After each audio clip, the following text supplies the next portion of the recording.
Actualmente Daniel Librado Luna y Edna López Sáenz, que están a cargo de la coordinación desde el INER de este seminario que sigue caminando y que tiene muchos proyectos frente a sí. Y por supuesto, pues la labor del área editorial, empezar aquí por Lulu, que nos acompaña, con su equipo de editores, con su equipo de diseñadores, que hicieron posible esta obra, ¿no? Que acompañaron a los autores a lo largo de todo este trayecto. Fue bastante largo y cuyos resultados tenemos aquí, ¿no? Para nosotros es muy importante porque se trata de dos testimonios que cubren un periodo sobre el que tradicionalmente el instituto no estaba tan interesado, no tenía vamos, tanta producción editorial y tampoco investigaciones, y pues se trata de dos trabajos que son importantes para la discusión de muchísimos temas actuales, ¿no? Y que sobre todo pues, nos ofrecen la versión, la narrativa de dos personas que vivieron un momento crucial para la historia del mundo. Entonces, pues nada, yo simplemente les doy la más cordial bienvenida, agradezco a todas y a todos ustedes su presencia, les envío un saludo a quienes nos hacen favor de seguirnos a través de las redes sociales y por supuesto, pues un saludo de parte de nuestro director general, el doctor Felipe Ávila, que se encuentra fuera de la ciudad por motivos también relacionados a la difusión de la historia, que está en Tamaulipas, en la presentación editorial. Entonces, pues sin más, Francisco, adelante. Hola, buenas tardes. Me llamo Francisco Ávila, voy a estar coordinando esta sesión. Es una sesión presencial del seminario del Movimiento Armado Socialista Mexicano, el INER. Y pues el día de hoy tenemos justamente como parte de este seminario la presentación de dos libros muy importantes, que son el libro de la compañera Alejandrina Ávila Sosa y de Benjamín Pérez Aragón, que se llama Voces de guerrilleros y guerrilleras de la Liga Comunista 23 de septiembre en Sierra Tarahumara, 1973-1975, cronología y algunas interpretaciones. Y acá está. También tenemos el libro de mi compañero Juan Aguado Franco, que se llama Los ríos subterráneos, la guerrilla sin nombre. Entonces, justamente tenemos aquí a nuestra compañera, la compañera Juan, con nosotros. Tenemos también a la compañera Jacqueline Sheffield Hernández Correa, que a continuación es una de las investigadoras del aquí del Instituto, INER, que a continuación nos va a presentar estos dos libros, nos va a hacer una serie de comentarios, síntesis, reseñas. La compañera Yeli es egresada de la carrera de Historia de la Facultad de Filosofía y Letras de la UNAM. Actualmente pertenece al Instituto Nacional de Estudios Históricos, el INER. Labora en el área de investigación con énfasis en la difusión de información histórica a través del análisis iconográfico y fotográfico del México del siglo XX. Además, tiene el cargo como directora de la Asociación Civil Sociedad Estudiantil de Iztapaluca, Estado de México. En 2019 formó parte del programa Jóvenes Investigadores como becaria en el acervo fotográfico del INER y del Instituto de Investigaciones Dr. José María Luis Mora, en el proyecto Seminario Interinstitucional de la Guerra Fría hacia el presente. Durante el periodo de 2020-2021 participó en la estrategia educativa Aprende en Casa 1 y 2 de la Secretaría de Educación Pública. Actualmente sus líneas de investigación son historia del siglo XX, Revolución Mexicana y la historia del mismo periodo, así como la historia de las mujeres. En el portal web del INER se puede encontrar su expediente digital titulado Enfermeras de la Población. Y bueno, sin más, voy a dar el nombre a la compañera que viene.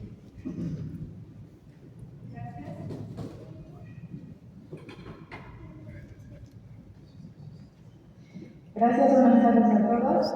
Igual, es un honor estar aquí en esta mesa acompañada de los autores de estos libros tan importantes, que de alguna manera nos muestran una parte de nuestra historia mexicana, un poco dolorosa, pero creo que importante de abarcar, de atender y de reflexionar. Entonces, les doy la bienvenida nuevamente, les agradezco por la oportunidad de estar aquí y saludos a todos los que nos están poco sintética.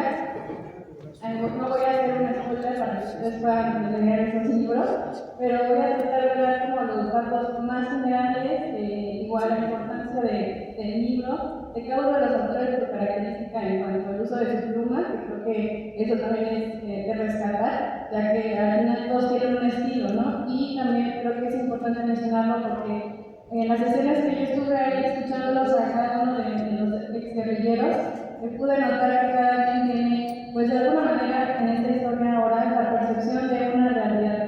Y creo que todos estaban muy claros que no estaban buscando una verdad absoluta, sino un acercamiento hacia lo que pasó en su momento, ¿no? En estos años tan álgidos de la década de 1960 a 1970. Cada uno con sus experiencias, cada uno con, digamos, sus compañeros y camaradas, con algunas discrepancias, por supuesto, pero que al final, en este cúmulo de historias y experiencias, vamos a tener que, pues a veces como que abrir un poco la herida, pero es necesario para hacer ese tipo de reflexiones. Entonces, voy a empezar.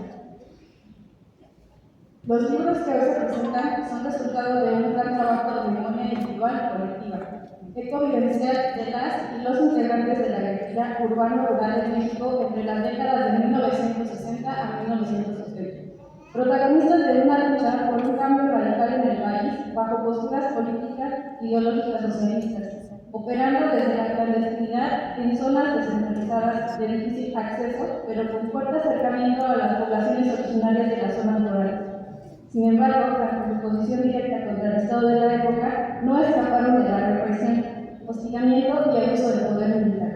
Sus experiencias, amistades, operaciones, animaciones, decepciones, reflexiones y esperanzas se pueden conocer a través de la pluma de cada uno de ellos al narrarnos su historia desde su incursión en los movimientos estudiantiles hasta llegar a la conformación de la Liga Comunista del 23 de septiembre y su operación principalmente en el Cuadrilátero de Oro. Es decir, esta región que yo creo que todos ya conocemos, que abarca Durango, Sonora, Chihuahua y Sinaloa.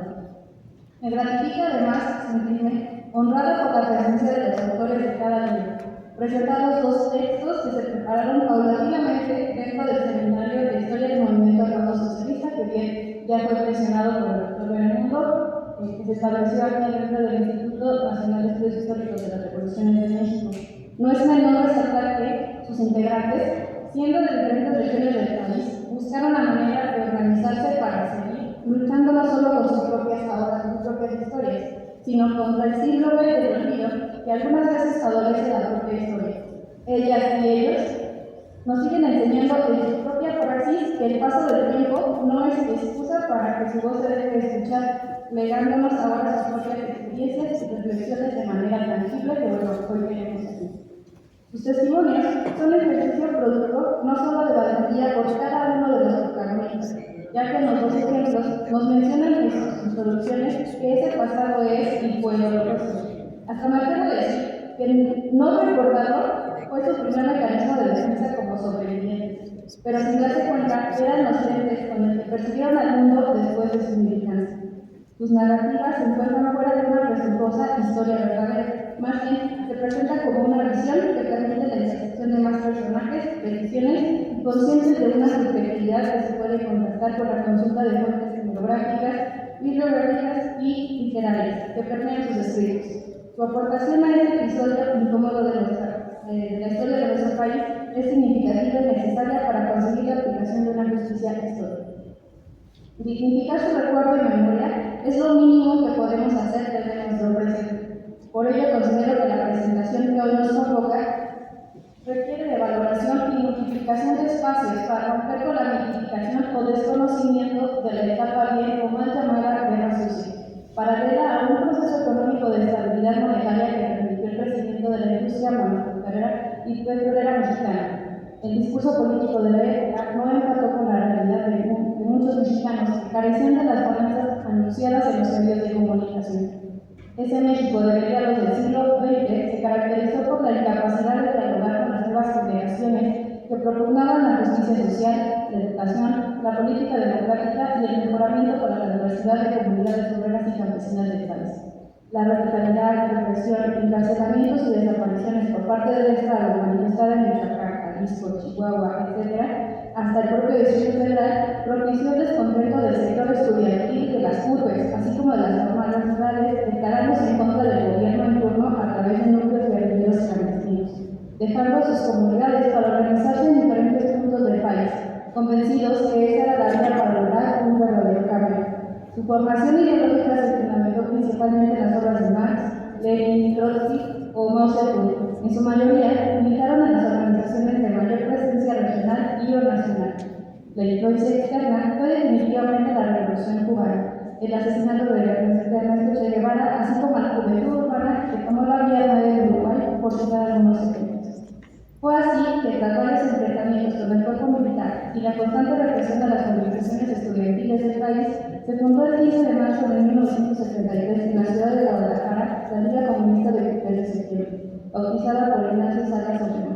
Fue integrada por los procesos, los guajiros de Baja California, los enfermos de Sinaloa, la mayoría de los clases de Guadalajara, los macarrones, el mar del 23 de septiembre de Chihuahua. Más adelante, incorporaron las policías que venían del espartaquismo de Monterrey y la Brigada Roja de David Jiménez en la capital metropolitana. La Liga contó con un primer foro político y militar, además de una coordinadora nacional representada por las regiones del noroeste, noreste, occidente, sur y centro del país. Su documento o manifiesto fue conocido como Las Cuestiones, dejando claro el objetivo de la lucha y teniendo como antecedente documental los primeros números del periódico Madera, un órgano informativo. La Liga impulsó la formación de un ejército revolucionario asentado en las montañas, en el sur de Oaxaca, en el estado de Guerrero, un núcleo guerrillero ubicado en el ya mencionado Cuadrilátero de Oro, con amplio apoyo social en los valles del Yaqui y del Maya. Aquí se insertan contextualmente las obras militares. Todo lo que les acabo de mencionar va siendo narrado por parte de los dos autores para, mencionar este contexto en que se están desarrollando.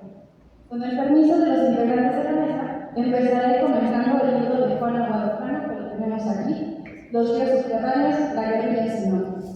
Texto que nos adentra en la memoria de un joven que se convirtió en un guerrillero socialista del movimiento espartacista revolucionario, entre la década de 1960 a 1970. Uno de los factores que más me interesa destacar al autor es eliminar la idea que la radicalización del modus operandi de los grupos guerrilleros surgieron a partir de la represión del Estado a los jóvenes estudiantes de 1968 y 1971, sino más bien el rastro de sus antecedentes se puede localizar en acontecimientos regionales a principios de la década de 1960, contando con la simpatía de más grupos sociales como campesinos, obreros, maestros, a favor de un cambio en la dinámica del país. El título nos sugiere a la necesidad de involucrados en este episodio, operando de manera clandestina, pero que gracias a su activismo político trastocaron zonas de difícil acceso, siendo además espacios donde se dieron fuertes enfrentamientos militares, intelectuales y sociales. El libro se divide en dos secciones. El primer corte se introduce a la historia personal y biográfica del autor, nacido en San Juan Serrano, en el estado de Guanajuato.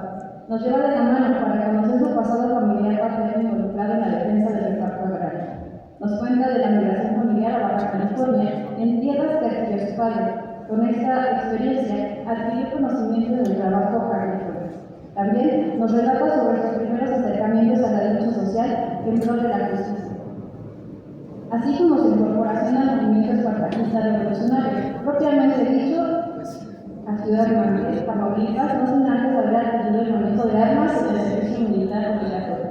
Considero que conforme va avanzando estas herramientas que va adquiriendo de joven, pues van a ser elementos principales para que él se pueda movilizar en la sierra posteriormente como una de las actividades que va a tener dentro de la liga. El autor nos expone cómo la transformación del espartaquismo se inclinó a la vía armada fundada en la guerrilla rural a prueba y error, estableciendo una red de apoyo logístico con el entrenamiento militar.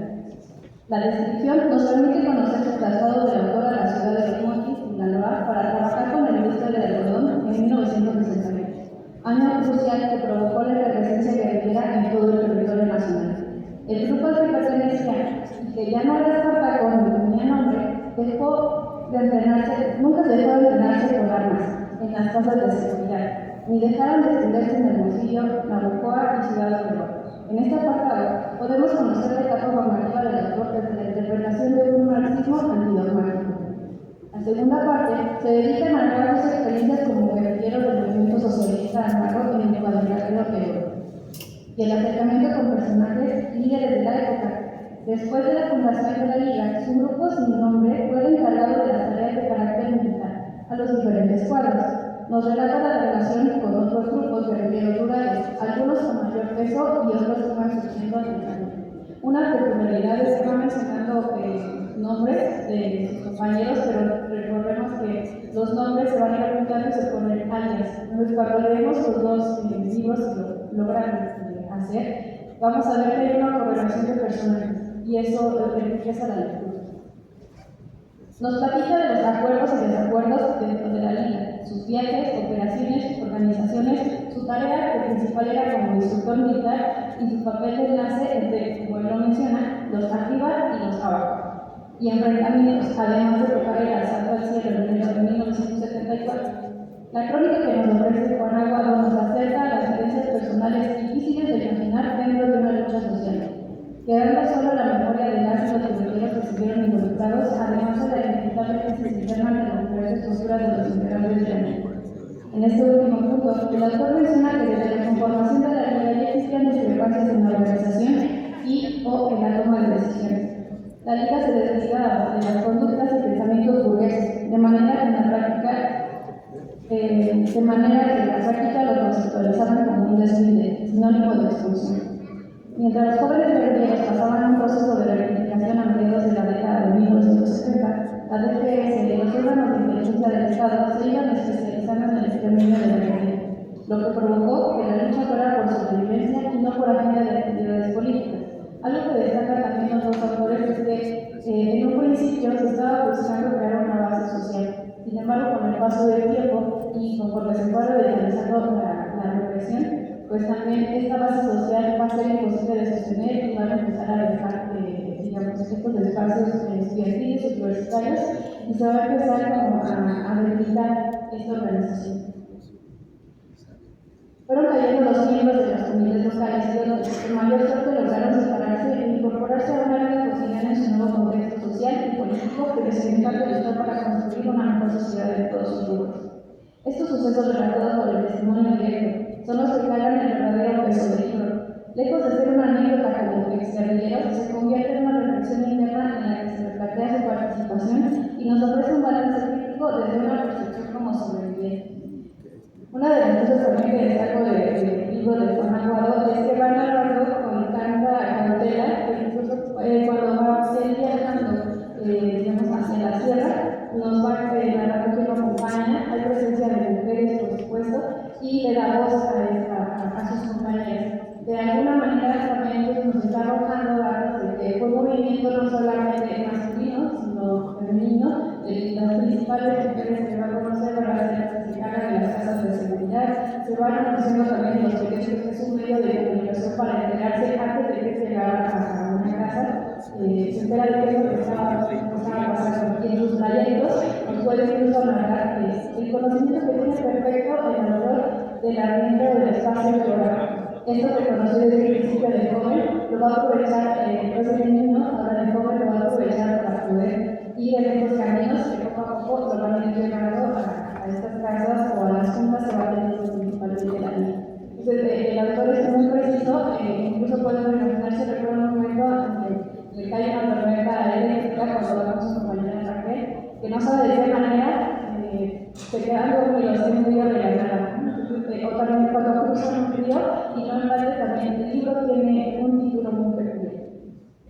Para terminar con el testimonio de Juan Aguado, citaré una parte de los prólogos.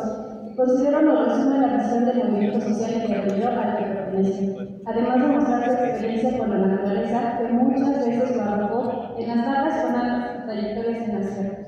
Y dice: las luchas y los movimientos sociales son ríos, corren simultáneamente desde un mismo contexto histórico, a veces juntos, a veces invisibles, algunas veces surgen a la superficie para encontrarse y nutrirse entre sí, otras veces ocultos y separados, pero nunca se estancan. Ahí están preparándose, esperando el momento en que las condiciones materiales les permitan regar los campos.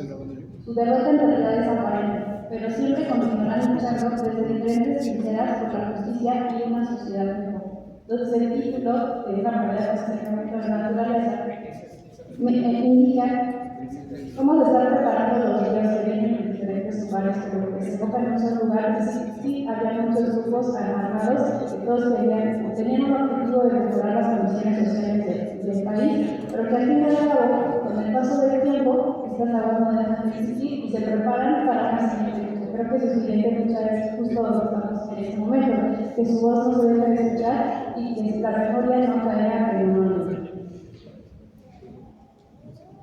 Ahora bien, el libro de Alejandrina Ávila Sosa, Voces de guerrilleros y guerrilleras de la vida comunista 23 de septiembre en la Sierra Tarahumara, 1973-1975. Cronología y algunas interpretaciones. Es muy preciso el título si lo escuchamos muy bien. Se trata de un testimonio directo, ella lo menciona, testimonio en ensayo. Y creo que está bastante precisa porque sí, está hablando sobre lo que vivió, pero también está ensayando en su ejercicio de memoria que hizo en el seminario de manera colectiva y después individual. Se trata entonces de un testimonio ensayo directo que formó parte del movimiento del 23 de septiembre en algunas regiones del cuadrilátero de Europa. De manera muy precisa, nos adentra a sus primeros acercamientos en la lucha estudiantil y después a su clandestinidad como guerrillera en la Sierra Tarahumara de 1973 a 1975. Acompañada por la población originaria como base de un apoyo campesino, pero rápidamente arrasada por la represión del Estado. También nos ofrece su experiencia directa frente a la reforma política de la Liga Comunista de 23 de septiembre, es decir, la llamada de la recuperación. Alejandrina Ávila es el libro testimonio como guerrillera en un espacio que bloqueó los roles de género, en una búsqueda constante de igualdad de actividades entre sus compañeros, pero dentro de un fenómeno de organización femenina en la que había jerarquías, liderazgos y un cierto dominio a grupos subalternos. Militó en comandos en muchos mercados de seguridad en la Ciudad de México, Jalisco y Sonora. Correspondió como enlace de comunicación y organización con importantes personajes de la categoría rural. Sin embargo, su participación fue apartada de la narrativa de sus compañeros, a pesar de que las mujeres también eran ajusticiadas, perseguidas, encarceladas y torturadas bajo métodos deplorables. En un primer momento creyó que la razón de tal omisión de sus camaradas era por seguridad, pero después, en otro juicio de la reflexión, consideró que realmente fue dibujada con intención, al igual que sus compañeros. El texto abre con una peculiaridad dedicatoria a personajes de la historia, tomados como ejemplos y ecos de aquellos que jugaron literalmente la vida en defensa de territorios y dignidad personal, resistiéndose a la injusticia y elaborando sus ideales. Creo que aquí la autora elige perfectamente a los personajes a quien va a dedicar su libro, que son personajes históricos y que tienen un éxito en su lucha que no es común. Uno de ellos parte de la época mexicana, o casi Montalbán y Vietnam, combatientes españoles, pero que fue entregado por el mismo Jesús. Entonces habla como de una contradicción también de estos muchos sociales que están haciendo en defensa de sus ideales. Pedro Ramírez es famoso en el lugar de este libro, líder de Ramírez, que decidió continuar la lucha armada y conoció perfectamente de ello. Por último, Aliazar de Carmen Garzón, expulsado de la vida comunista, líder de las guerras y amenazado por sus propios camaradas. Enseguida se desarrolla la biografía de los autores, porque su libro de Alejandrina también fue elaborado por su esposo de Jesús. Entonces, después de esta dedicatoria, ahora se desglosa la biografía de estos autores, en donde y pareja de lucha y pareja de guerra. Ella originaria de Sonora y enfermera de profesión. Activista estudiantil desde su incorporación a la Federación de Estudiantes. Tiempo después, ordenó la clandestinidad como eje de guerrilla. Por su parte, Benjamín Pérez Aragón, esposo de la autora originaria de Durango, se alineó con la izquierda política desde la década de 1960. Fue un crítico del movimiento estudiantil de 1968, al cual calificó como no popular. Ante la anunciación de los grupos armados en el territorio nacional, no estuvo de acuerdo. Sin embargo, determinó que bajo esta brecha coyuntural debía integrarse a la guerrilla por sus propios canales, pasando a formar parte del Frente Urbano Cerrado. Fue aprendido en 1972 y amnistiado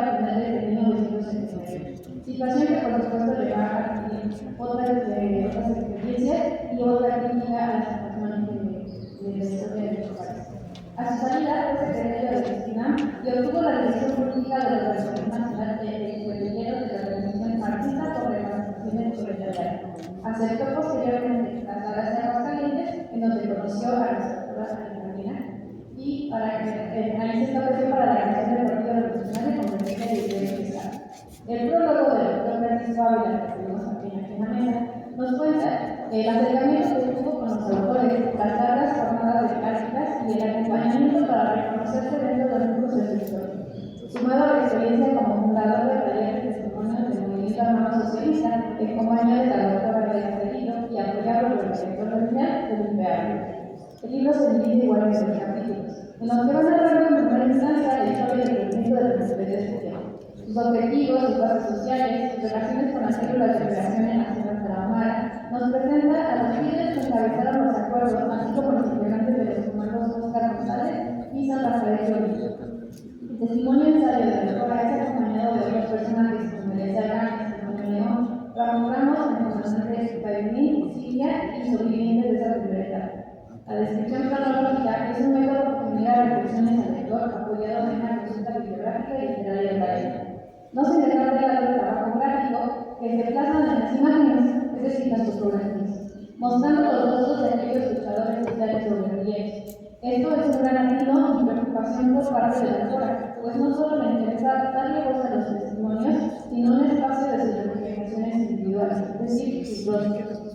El segundo capítulo desarrolla abiertamente sus reflexiones como guerrillera y crítica sobre el movimiento en general, identificando sus fortalezas, aciertos, debilidades, pensamientos, las crisis internas de la guerrilla de la que ella era testimonio directo.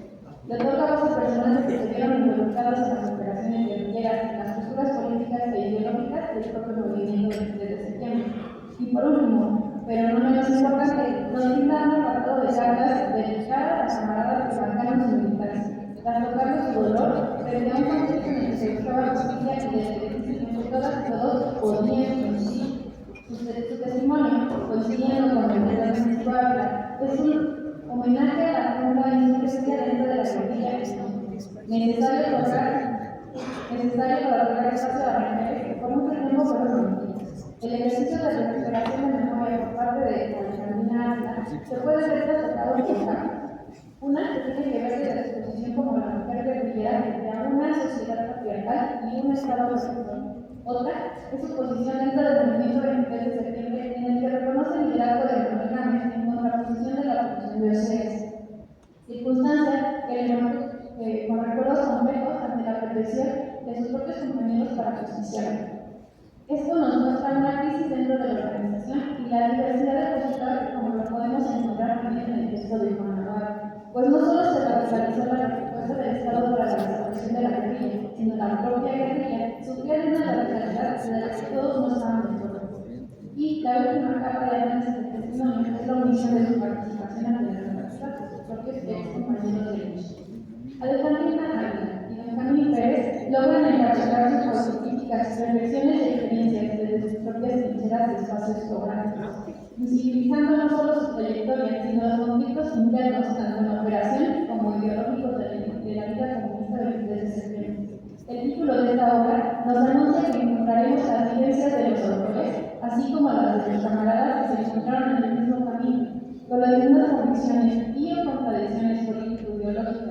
El anuncio de una cronología y otras interpretaciones nos prepara para encontrar la información que se liga a través de las decisiones de jóvenes que creyeron en la urgencia de un cambio para la sociedad mexicana, llenos de convicciones, fortalezas, corajes, errores, debilidades, esperanzas, desilusiones y miedos. Independientemente de las posturas a favor o en contra de su operación, no cabe duda que ellos, y solo ellos en ese contexto, eran los indicados para realizar una oposición radical al Estado para conseguir justicia social conducidos por el social. Este libro responde a la necesidad de recuperar la memoria de un pasado que aún toca heridas de injusticias. Y, aunque pareciera que es provocador por mostrar las contradicciones y debilidades de la propia organización, la autora, previo al desenvolvimiento de los capítulos y a manera de paráfrasis, anuncia, y cito: no tuvimos la victoria de imponer el socialismo en el país por medio de las armas, pues eso era imposible, pero logramos contribuir a la reforma política de 1977 y 1978. reforma por la cual se logró llegar a las condiciones actuales, donde mediante el voto de procesos que no por característica, la sociedad logró poner en alto a la capacidad del capitalismo neoliberal y abrir a su vez hacia el futuro nuevas posibilidades de organización de los marginados más desprotegidos. Esto me lleva a recordar algo último en clases de la Revolución Mexicana abordada desde la izquierda por el doctor César Navarro, que terminó el semestre diciendo: la victoria no es imposible, se persigue. Gracias.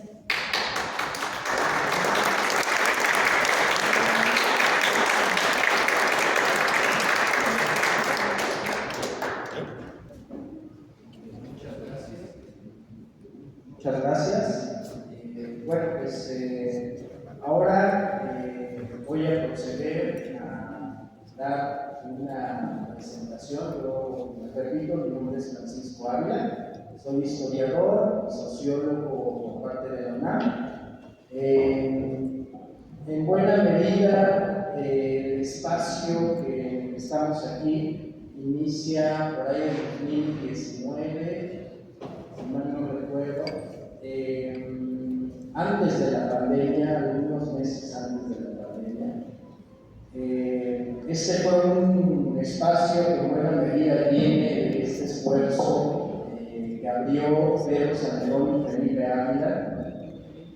Todos sabemos que en algún momento hubo un problema fuerte de memoria en este país, sobre todo cuando Pedro Salmerón de alguna manera se los contextualizó cuando dijo que los guerrilleros llevaron a cabo el intento del secuestro de Garza Sada eran valientes, ¿no? Y entonces se vino una represión de la memoria, eso es algo palpable, eso es algo fuerte, pero que el esfuerzo por continuar con la recuperación de las luchas de este México profundo, que es más allá de la lucha guerrillera, es la lucha de muchas organizaciones, es la lucha de familiares, porque mucho de lo que podemos ver en estas luchas también tiene que ver con las madres, con los esposos, con los hijos.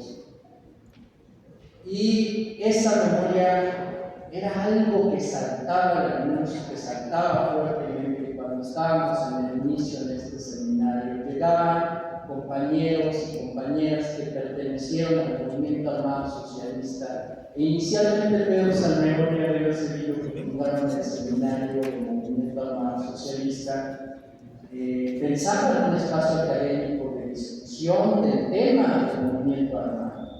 Pero era muy fuerte esta intención también de reunirnos para hablar de nuestras experiencias y para hablar de nuestros sentires, del sentido de la lucha, de los que significó la lucha, de los significados. Y eso es algo que por ahí empezó a emerger. En algún momento la compañera Magdalena Alfaro propuso que se hiciera un espacio donde se pudiera observar y decir de manera separada los testimonios, ¿no? De alguna manera esto quedó en el tintero de algo que no estaba cristalizado, y ciertamente desde hacía algunos años yo tenía la preocupación. Era como un sueño, porque parecía que uno de los retos más importantes cuando construimos memoria es juntar toda una serie de experiencias y voces, pero además que en ese reunirnos podamos convivir y podamos construir colectivamente una memoria. Y esa, digamos, fue una utopía que tratamos y que propusimos en lo que fue el espacio donde se trabajaron colectivamente por compañeras y compañeros que están aquí. Por ejemplo, tenemos al compañero Javier, tenemos a la compañera Maripaz, tenemos a la compañera Marilia, a tenemos también, estuvo la compañera Elia, está el carnal, tenemos al compañero Menibi, Tony Menibi. Por supuesto que aquí estuvo Alejandrina, Benjamín, en memoria de Benjamín, que no está con nosotros, el compañero Juan Alvarado, compañero sobre todo, la compañera María Paz, aquí, ¿qué me falta? Camilo Valenzuela, por supuesto. Aquí está el compañero que también donó largamente, ¿no? Y fue parte de este proceso de discusión colectiva. Y antes de organizar esto, digamos, ya venía cocinándose un primer esfuerzo de diálogo. Me acuerdo que desde aquellas jornadas que organizó la compañera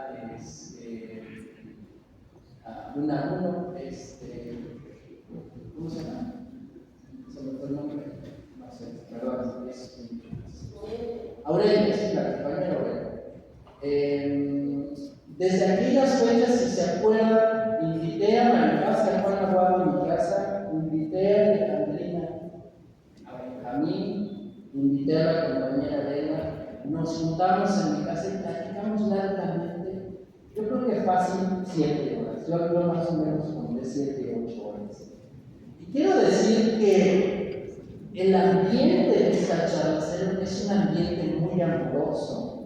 Y justamente estoy en el proceso de escribir algo que se llama La felicidad en tiempos de guerra, que tiene que ver con esos instantes, con esa hermandad y con esos momentos tan emotivos que se vive en un ambiente tan difícil. Y eso es lo que yo percibí, y eso es lo que nos unió en el taller de testimonios.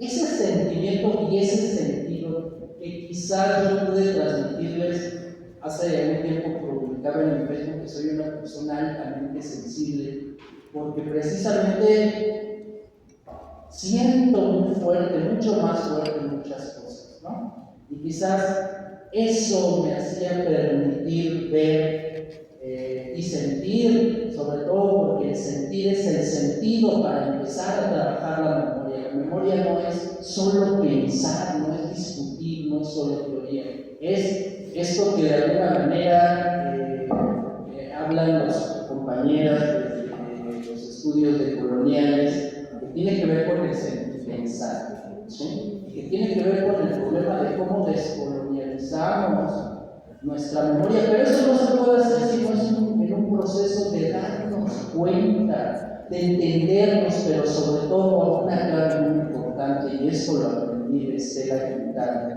en buena medida es una maestra, en buena medida influyó y me ayudó en este proceso de memoria. Denise Luzán, otra compañera es guerrillera del ELN, que estuvo en la primera sesión del taller de testimonios, que nos donaron precisamente que una clave fundamental para empezar a trabajar la memoria era escucharnos, pero escucharnos no solo de acá, sino escucharnos con el corazón y desde ese amor, desde ese sentido, desde ese sentimiento. Aquí está también ya la doctora Marta Piña también estuvo en el taller, ¿no? Y faltan muchos, más o menos fueron 40, 44, 43, 42 integrantes que en distintos momentos participaron en el taller. Fue una asistencia de a veces 20, 25, a veces 10, en promedio unos 15 compañeros que nos reuníamos todos los jueves durante la pandemia, algunos con sus tapabocas, otros preocupados, otros con COVID, otros estresados, y que finalmente nos reuníamos para hacer este trabajo, ¿no? Quiero decir que en este camino pues sumaron muchas voluntades, estuvo por supuesto el apoyo y en un principio para mí fue decisivo que el doctor Felipe Ávila me diera la seguridad, ¿no? Porque yo le decía a Felipe, bueno, yo quiero, y me decía, pues vas, ¿no? Y yo, bueno, y luego también estuvo aquí Raimundo, director también aquí del INER, que siempre estuvo atento a ver qué necesitas, qué onda, cómo vas, qué pasó con la Alejandrina. siempre estuvo pendiente, la compañera Peyeli también muy aplicada para estar en las sesiones, para hacer minutas, Edna López. Creo que también fue muy importante la labor de Julio, de soporte técnico, que también ayudó bastante a todas las compañeras a conectarse. Personalmente, también le debo mucho a la compañera Patti Castañeda, que fue mi asesora en el postdoctorado. Yo hice todas estas actividades como becario postdoctoral del Centro de Investigaciones Interdisciplinarias en Ciencias y Humanidades en el CEICH. Y Patti Castañeda haciendo etnografía feminista muy bien colocada, me decía algo muy importante. La construcción de la memoria tiene que ser algo colectivo, pero además tú tienes que decidir si es inclusivo o si tú vas, y eso es lo que yo estoy más de acuerdo, los compañeros tienen que construir su propio sentido desde dónde van a recordar. Y justamente esa fue la manera que hicimos el taller, ¿no? En este proceso, la compañera Bela Cedillo, el compañero Alejandro Peñalosa fueron apoyos, fueron los organizadores también del taller, los coordinadores, coordinaron sesiones, aportaron ideas, entramos a hacer un equipo posteriormente. Fueron muy valiosos, sobre todo porque ellos conocían muy bien muchos de los momentos que estábamos discutiendo, y eso también era muy importante, ¿no? Ellos son expertos en muchos de los momentos, en muchas de las experiencias que estábamos trabajando, y eso también ayudó mucho. También en algún momento hicimos una sesión metodológica y le pedimos la ayuda, y de una manera muy generosa Gladys McCormick nos dio una serie de sugerencias y también expuso una serie de problemas de memoria en el taller de testimonios, y de la misma manera Eugenia Lier y Rodolfo Camilla también los invitamos en algún momento, ¿no? También en esa reunión estuvo Alejandro, y fue ahí, a partir de ahí que empezó también a integrarse al taller. Para mí entonces todo este proceso no fue todo cariño, no fue todo amor, sino que después llegamos a los nudos del memoria, y llegamos de lo lindo a lo duro, a lo difícil, a lo que a veces es casi irreconciliable. Creo que eso es algo que no podemos evitar, ¿sí? Ese es un problema de memoria que tiene que ver con el proceso del taller, en que cada quien se fue colocando desde dónde vamos a recordar y desde dónde vamos a cambiar nuestros recuerdos. En ese sentido, yo lo que quiero, pues digamos, señalar es que son compañeros, tanto Alejandrina, Juan Eduardo, estamos aquí, muchos compañeros también, ya lo mencioné, ¿no? Son compañeros que se quieren y que en algún momento a mí me dolió que hubiera rupturas, que haya esas rupturas, ¿no? Que a veces uno dice, bueno, ¿cómo las pude haber evitado? Reflexionando lo que es, que probablemente no es algo que se puede evitar, pero que sí quiero invitar a las compañeras y a los compañeros que quizás se den cuenta que en esta sesión lo importante es la esperanza y la utopía, y que más allá de cualquier otra diferencia que podamos tener en nuestros recuerdos, quiero recordarles que son ustedes hermanos de lucha, y que así como yo los vi en mi casa, que eran compañeros entrañables, para mí lo que significa estar en este momento es un momento de reconciliación. Y bueno, pues no quiero extenderme largamente, le quiero dar la palabra a la compañera Catalina y al compañero Juan, que son compañeros a los que quiero y admiro entrañablemente. Gracias. Le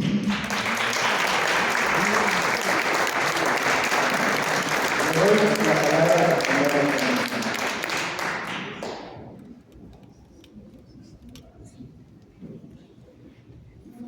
quisiera iniciar esto rindiéndole un homenaje a mi querido compañero Benjamín Pérez Aragón, con quien pues hice ese libro, ¿verdad? No fue un esfuerzo únicamente mío.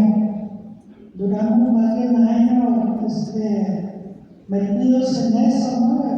En estar escribiendo y pues Benjamín ya estaba un poco enfermo, pero aún así pues le puso todas las ganas, ¿no? No solamente yo recibí apoyo de muchos compañeros que me dieron información, por ejemplo de Juan, ¿verdad? Y de otros compañeros, incluso otros escritores que no fueron guerreros, ¿verdad? Y que también me aportaron alguna información, ¿verdad? Yo quiero decirles que pues yo me siento muy honrada de estar aquí, ¿verdad?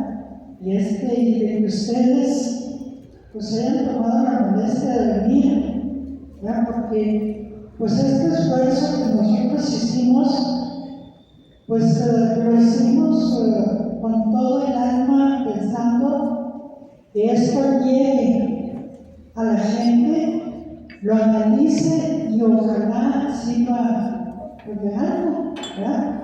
De algo que llame a la reflexión, ¿verdad? Y pues yo pienso que la historia no para, la historia se está haciendo todos los días. Y que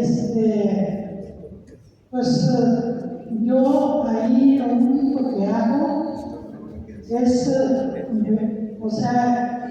dejar ver mi experiencia, o sea, lo que yo viví, yo no hago un examen exhaustivo de la vida, no, yo estoy enfocándome únicamente a mi experiencia personal. Y en mi experiencia personal, pues, lo que yo viví, ¿verdad? Fueron cosas, pues a lo mejor duras en un momento dado, pero que nos enseñaron mucho a vivir, ¿verdad? Creo que pues conocimos pues una cara de la historia, de la vida, que no lo hubiéramos conocido si no hubiéramos entrado en este proceso, ¿verdad? Yo a veces me preguntan que si me arrepiento de haber entrado a ser guerrillera, a ir a la sierra. Y yo lo único que digo que yo nada más me arrepiento de una cosa, y esa cosa es todo lo que hice sufrir a mi familia y a mi madre. Eso es lo único que me duele mucho, ¿no? De lo demás, pues yo creo que si volvieran a hacer, lo volvería a hacer. O sea, estoy segura que volvería a hacer, ¿no? Pero bueno, ahora que soy mamá, pues yo sé lo que duele un hijo, ¿verdad? Y más dos como mi mamá, o sea, pues dos hijas se fueron a la guerrilla, y fue un sufrimiento muy grande para mi familia, pero creo que pues esas cosas pues tienen que suceder, pues es la historia de un pueblo, ¿verdad? Entonces, miren, yo quiero decirles que en el libro yo no expreso puras cosas dulces.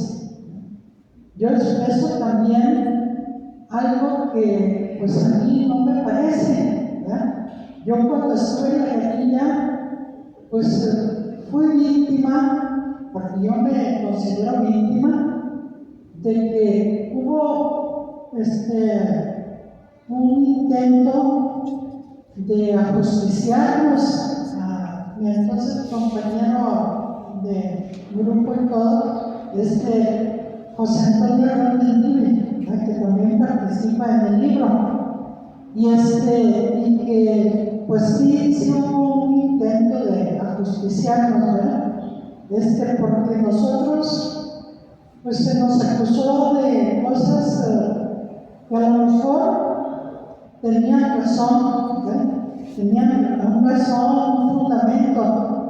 Nosotros se nos dio como que estábamos traicionando la política de la liga, porque estábamos orientando a obreros de un aserradero para hacer un sindicato. Y bueno, pues todos la liga no aceptaba la participación en los sindicatos, Nosotros estábamos muy desconectados de la liga. La verdad es que nos dejamos solos. Estábamos solos ya. Excepto las veces que Juan, como correo de la organización, subió pues a llevarnos algunas informaciones que pues tampoco fueron muchas veces, porque no era posible pues, que fuera tan seguido, ¿verdad? Pero yo recuerdo que hubo un periodo en el que estuvimos solos, René y yo, solos, o sea, cuando el tío se bajó y nos dejó, pues duramos meses solos, hasta que se volvió el otro del límite ya en San Rafael y llegaron acá con nosotros el compañero Denis y Patti, ¿verdad? Y ya éramos cuatro, ¿verdad? O sea, pero por mucho tiempo nosotros no supimos ni qué pasaba en la vida. O sea, estábamos totalmente desconectados, ¿verdad?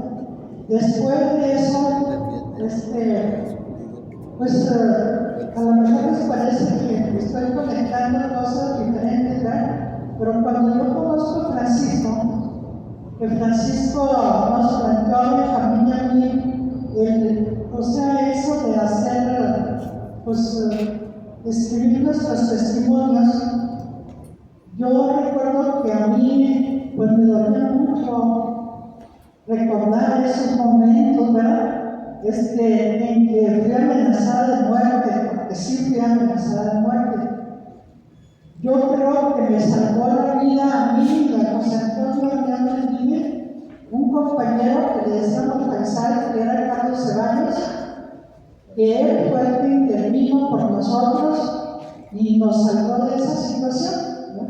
Entonces, yo después, cuando ya pasa el tiempo, me doy cuenta de que en la organización hubo gente que sí la liquidaron, ¿verdad? Por diferentes cosas. O sea, yo no sé si tuvieron razón o no tuvieron, pero que hay una serie de compañeros desaparecidos,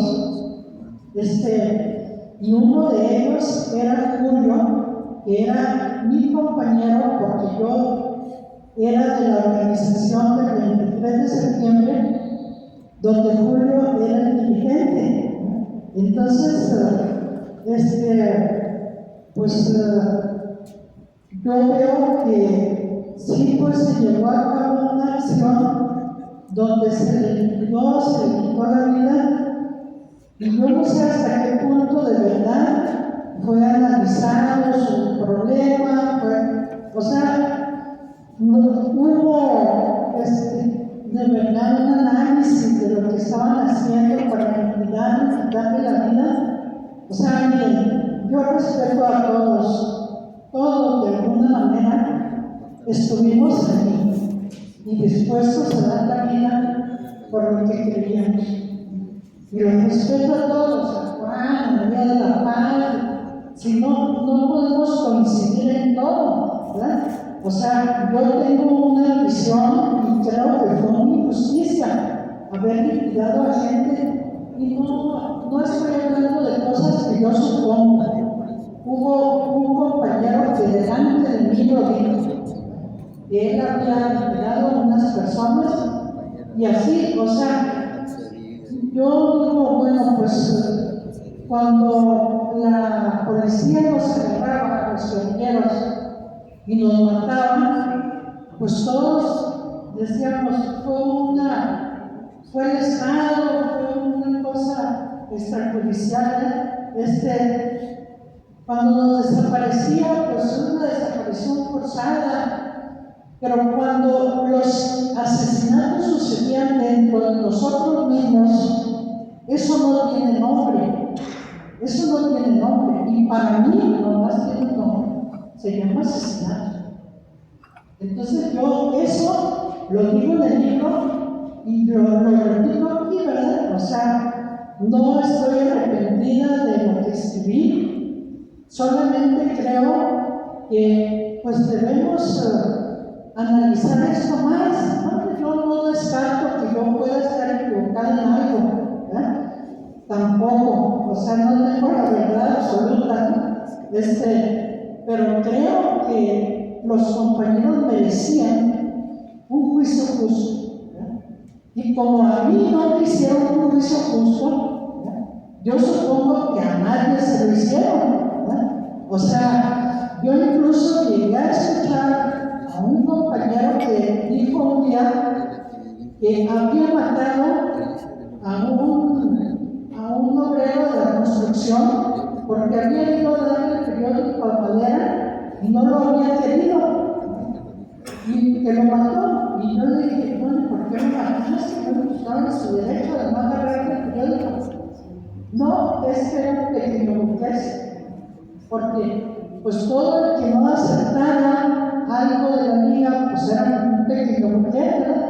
Entonces yo sí quisiera pedirles a todos los que están presentes que lean el libro con mucho cuidado y que yo estoy dispuesta a recibir por los señalamientos que me hagan, ¿verdad?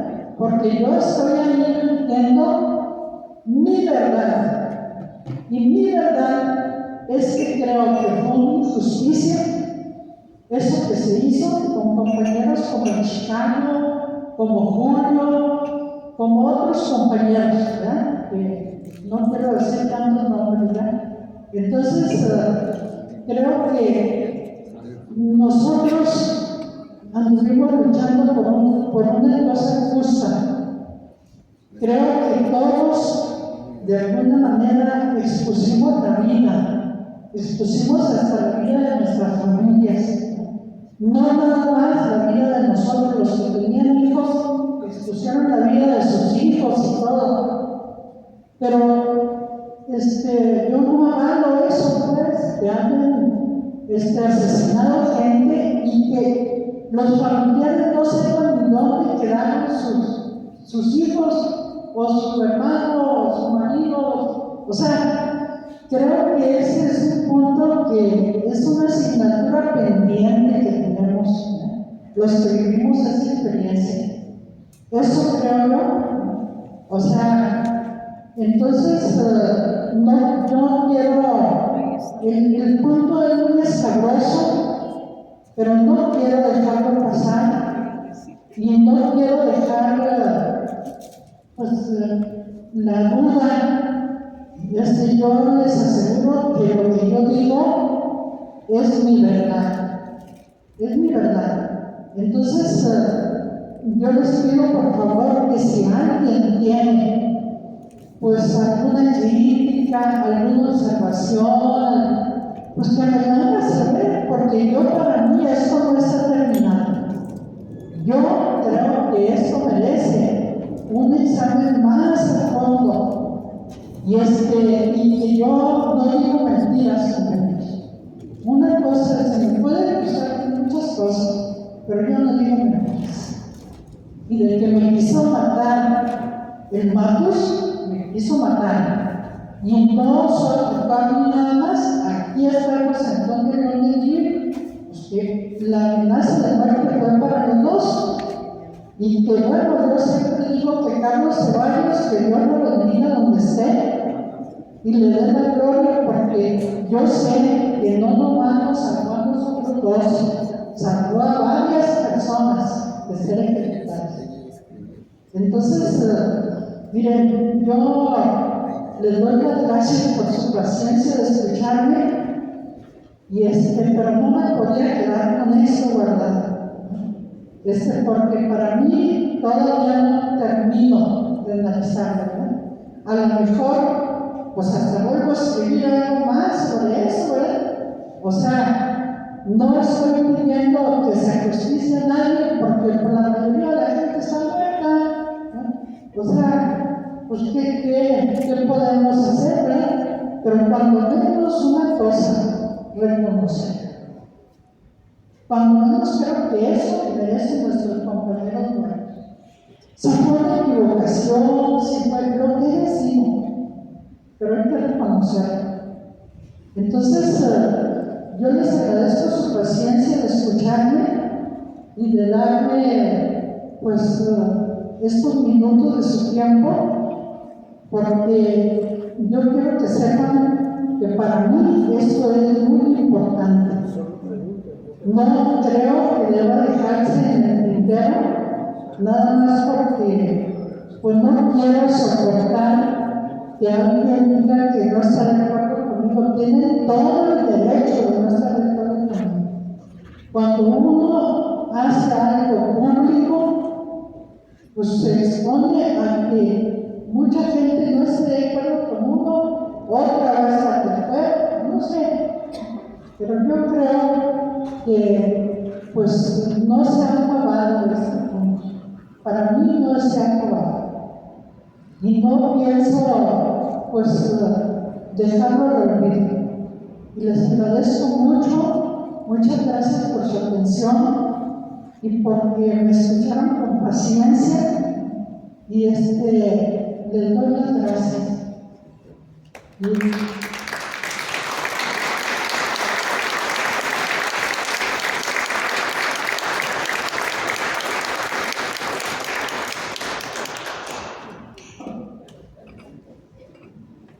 Pues muchas gracias por donarnos vuestro sentir, Alejandrina. Creo que se me olvidó mencionar a una compañera muy importante que es nuestra directora, que se llama Lourdes Martínez Ocampo, que hizo una gran labor. Estamos muy agradecidos por el profesionalismo de la compañera. Muchas gracias, aquí está presente.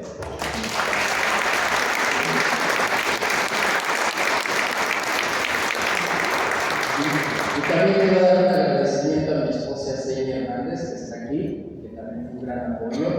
El proceso de memoria es muy fuerte y ella siempre para mí fue un apoyo.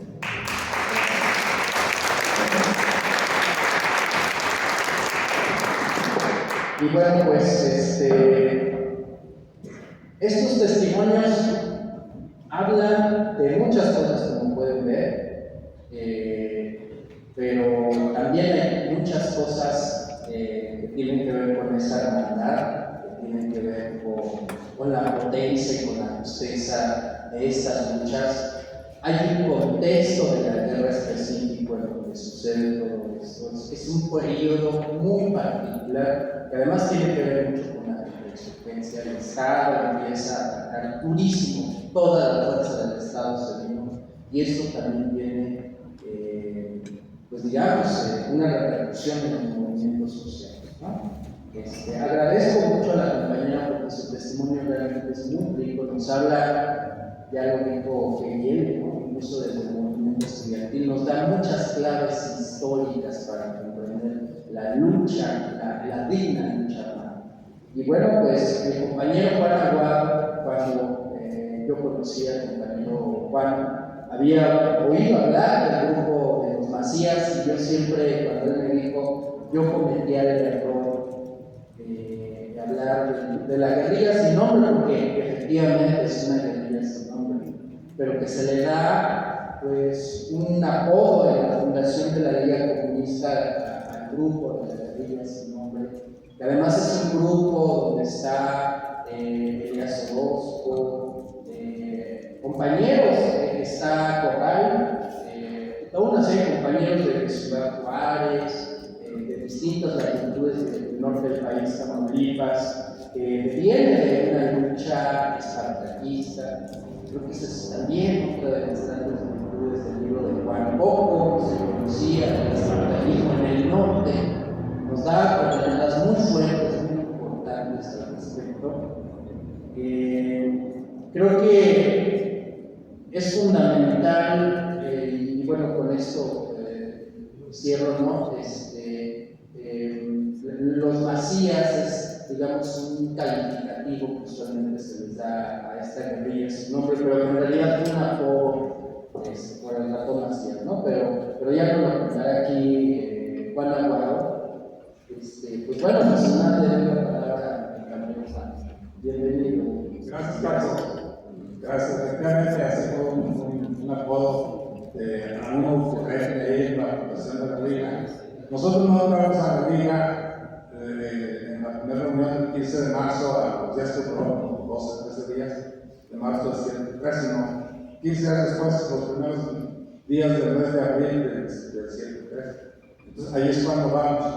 ¿Cómo llegamos? Así, efectivamente, como un grupo que estamos actuando desde 1967, más o menos, que veníamos del movimiento espartaquista revolucionario, que tenía su origen en Monterrey, Nuevo León, pero su referente pues, era José Revueltas, ¿no? José Revueltas, cuando él se retira del Partido Comunista Mexicano, renuncia, pero también había una intención de expulsarlo, ¿no? Por las diferencias que tenía respecto a la problemática de las huelgas ferroviarias del 58-59. Entonces, él se queda fuera, ¿no? Y algo, no sé por qué sucede, pero cuando un grupo de militantes de un partido comunista, con cierto reconocimiento oficial o no oficial, pero de otras fuerzas comunistas en el mundo, asumen el nombre de Espartacos. Así fue, por ejemplo, en Alemania, con Carlos Liebknecht y Rosa Luxemburgo, cuando salen ellos del Partido Comunista Alemán, es un movimiento espartaquista. Igual sucedió en España, igual sucedió en Italia, igual sucedió en México. Él funda la Liga Comunista Espartaco, pero que inmediatamente se desdobla en Liga Comunista Espartaco y Movimiento Espartaquista Revolucionario. Ahí habla del espartaquismo en México, ¿no? Bueno, yo por estas circunstancias me vi vinculado a ellos desde el 65 más o menos, en Ciudad de Tamaulipas. Entonces, ahí está. Y eso de los Macías es porque dicen que el líder nuestro, que ya como nuestro coordinador, se llama, creo que vive todavía, allá, Edmundo Medina Flores, alias Arturo. Él se parecía a Ratón Macías. Entonces, alguien de ahí del grupo de los vikingos en Guadalajara, cuando dice, bueno, ¿cómo se llaman ustedes? En la reunión de la coordinadora. Y alguien dice, ni les preguntes, ellos son hijos de Ratón Macías, primero la cara de él. Entonces ahí da Ratón Macías, y así quedó. Entonces, esa palabrita, ese evento ahí circunstancial, también es una de las motivaciones que me puedo brillar a escribir, porque aparecía que en algunos libros que lo han escrito algunos investigadores, historiadores, no tan pegados a la realidad, dicen que los Macías eran un pequeño grupo militarista muy radical, y nosotros decimos, nosotros no tenemos esa formación, ¿no? Nosotros estamos en una visión más amplia, más integral, más de historia política, con una participación de movimientos sociales muy amplia en el sur de Tamaulipas, en Nuevo León, en las zonas obreras de Ciudad Juárez, en Chihuahua, con vínculos de otro tipo en el campo, con Sinaloa, el norte del estado de Sinaloa, sur del estado de Sonora,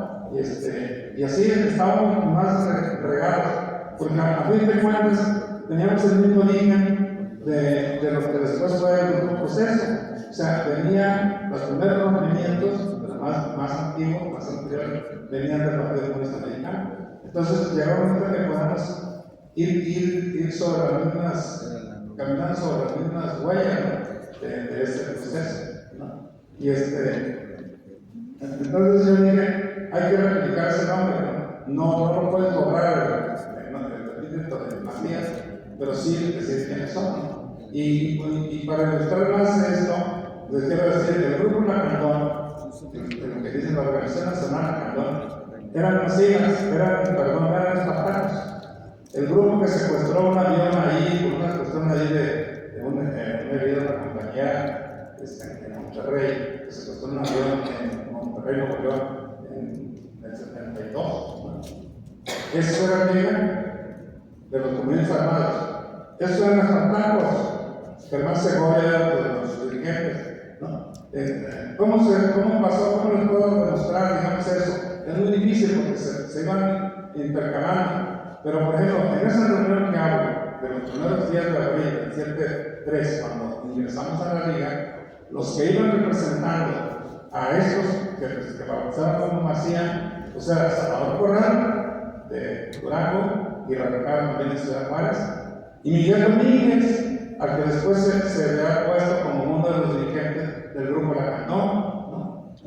Después, cuando hemos hecho los encuentros acá, desde el 2005, por ahí, sí, que hacemos giras con el Chelis, ya me pareció, la gente de Ciudad Juárez me preguntaba, a ver, dime, ¿qué era Salvador Corral? ¿Era espartaco o era lacandón? Pues eran las dos cosas, ¿no? Lo que pasa es que los lacandones toman ese nombre porque hacen unos operativos, los agarra la policía y dice, ¿ustedes quiénes son? Y dicen, somos el comando lacandón. Y la policía ahí, cuando los presentan a la prensa, los medios dicen que es la Organización Nacional Lacandona. Y no, en realidad, eran los mismos, ¿no? Somos los que estamos, a través de Salvador Corral, luchando por preservar los recursos naturales, minerales del cerro del mercado mineral, por ejemplo, ¿sí? O que luchamos por los monumentos de Ciudad en 1967 en Ciudad de Tamaulipas, ¿no? Logramos los monumentos de Ciudad y de paso logramos la fundación de una escuela de agronomía en Ciudad de Tamaulipas. Y logramos que en Ciudad Mante y en San Fernando, Tamaulipas, lograra conservarse el funcionamiento de dos escuelas preparatorias. El gobierno las quería privatizar, no las quería, no las quería porque representaban costos a la estructura de la Universidad de Tamaulipas. Pues logramos eso y la autonomía de la Universidad Autónoma de Tamaulipas. Entonces, teníamos muchas presencias en muchos lados, ¿no? ¿Sí? Y eso también me lleva a afirmar que la liga no fue el resultado o el trabajo de un solo grupo, no fue el trabajo de los procesos vinculados a la organización movimientos de profesional de la Autoridad de Educación. No fueron los espartacos que ya tenemos más tiempo, no fueron los raperos nada más. O sea, fue la suma de todos esos, porque todos esos grupos, por diferentes caminos, rutas, vías, estábamos vinculando, nos estábamos encontrando. Hubo grupos que no se quisieron vincular con las fuerzas de liberación nacional que nacieron en 1969 en Monterrey. Ellos no. Pero nosotros, los ex-espartacos, teníamos contacto con ellos, ¿no? Incluso colaboración financiera para hacer algo operativo. Entonces había enlaces con ellos. Los espartacos tenían enlaces con los feos en Sinaloa en 1970. ¿No?